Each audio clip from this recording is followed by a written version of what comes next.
BBC Radio Berkshire. Fleetwood Mac, Don't Stop. It's Kirsten O'Brien with you. And as I've already mentioned, this morning, today marks the start of the 2024 Olympic Games in Paris. The opening ceremony is tonight. It kicks off at 6:30 over on BBC One.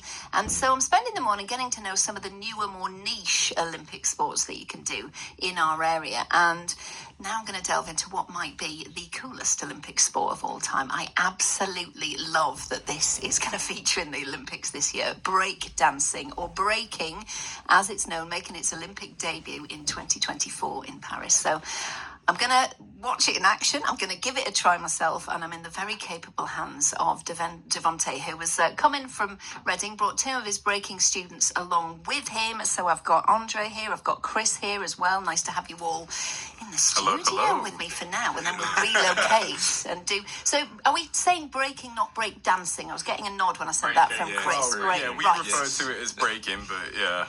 What are they referring it the Olympics as? What are they? I would assume have it as breaking, most likely. So we're talking breaking. What's the difference between popping then, locking, all of that? Is this all like... Oh, these are all under the umbrella of street dance. So these are all separate styles. So popping's more muscle control, animation. It's a lot of what people would refer to as like sort of robot dance if you're, uninitiated with dance. Yes. Locking is more your funky, sort of your rolls, your shapes, points. He's doing it all as he's telling me this. I like that. Yeah, I can't help myself when I describe it. But yeah, they're all separate styles. But breaking, I think, really shines as its own because of not just how physically demanding it is, but how show off, it's a sort of a show off style as well. How are they going to judge it at the Olympics? How is it going to work? Do we know? Usually, there's a lot to judge when it comes into breaking. Yeah. It can come from concepts, creativity, your own style. Everyone has their own signatures when it comes into this. And every round that you do in breaking has to be completely different. Oh, yeah. You can't repeat moves at all because then it shows you haven't got that versatility in your breakdance. Right. So a bit like when we see in the gymnastics on the floor when they're doing all those incredible things. There's a similar sort of thing is going on. Because it is physically demanding, isn't it? Andre, how long have you been doing this for? So I've been breaking... I took a little break. I used to break when I was younger. When I was at 5, 6, I took a break. I've just come back within the last year. So I'm happy to be back. Hopefully the break doesn't mess up your skills. Yeah, my skills too much. Yeah. Right, back into it.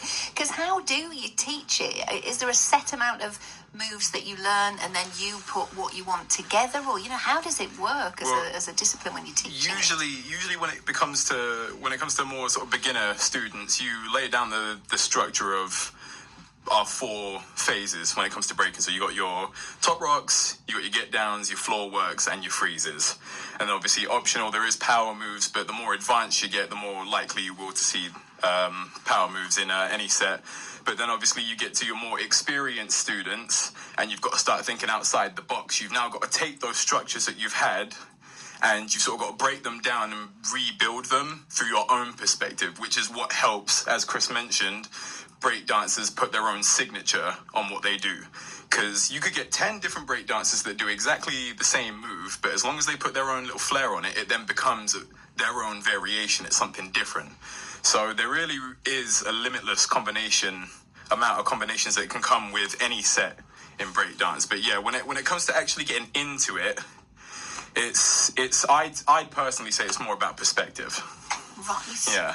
Okay. And I mentioned it is alive and well in our area because you've got Urban Stars Dance Company, you've got it in Woodley, you've got it in Reading.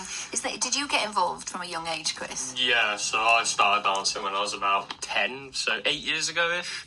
And then I knew for straight away breakdancing was the one for me. I mean, when we do our crew sets, I'm only looking forward to the breaking. It's always breaking for me. It's the most fun style in my opinion because I can have the most freedom with it. Whereas if you go into popping and stuff, you have to be very precise and have it in very tip-top shape. Where breaking, I find you can have a lot of fun with it. You can mess around with the shapes and stuff. And if you mess up, you can just go into something else if you mess up. And people didn't know that was the move you were aiming for. Is it still the case, and I'm taking this from memory of watching 80s films, we're all in a circle, somebody gets tapped in, you bust your moves, you show off, you tap someone else in. Is Oh that yeah, working? the concept of the cipher is still alive and well, and as long as dance called the remains, cipher? we call it a cipher. Yes, the Right. freestyle circle, and as long as dance remains, the cipher will always remain because that's essentially how it came about. When we first got into social functions, when it comes to dance, the cipher was sort of the core of it. Everybody, regardless of level of skill, level of experience, could go in and show them in the circle. So yeah, the cipher is still very much alive and well. What are we wearing for doing this? I'm just having a look. Okay, we're all in quite casual. I'm in jeans, but what do you have to wear if you come into one of the classes? Breaking, yet again, is that idea of being yourself. Yeah. It's whatever you choose to wear. It's your own unique style. So usually I tend to wear baggier clothes, oversized stuff, just because I like the feel of it, and it makes me feel like I can flow better with my moves. Yeah. And do moves come in and out of vogue? You know, something like the head spin, is that still a thing, or are there some things that they are? Yeah, Nice. the foundational moves that sort of brought breaking up from the ground up is very much like the cipher in effect.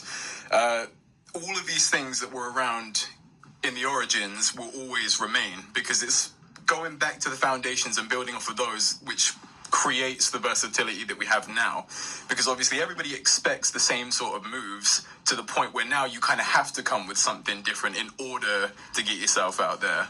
So yeah. Are we going to be any good in the Olympics? GB? Are we? I don't actually know who we have represented. No, we've got Sunny. Sonny. Yeah, I mean, Sonny's a solid dancer. Absolutely, so yeah. I think we'll have a good chance. I mean, the one to watch out is Phil Wizard. He's the number one to win. Wizard, what a name. He's Wizard. from Canada. He's the number one ranked b-boy in the world at the moment. But they recently lost b-boy Hong 10 in the Rebel BC 1, which was a brilliant battle. Right, well, you ain't seen my moves yet, so let's see what I got in my locker. We shall relocate outside where I know you've put a special mat down. We'll see you doing your stuff, me doing my stuff. We'll get that going.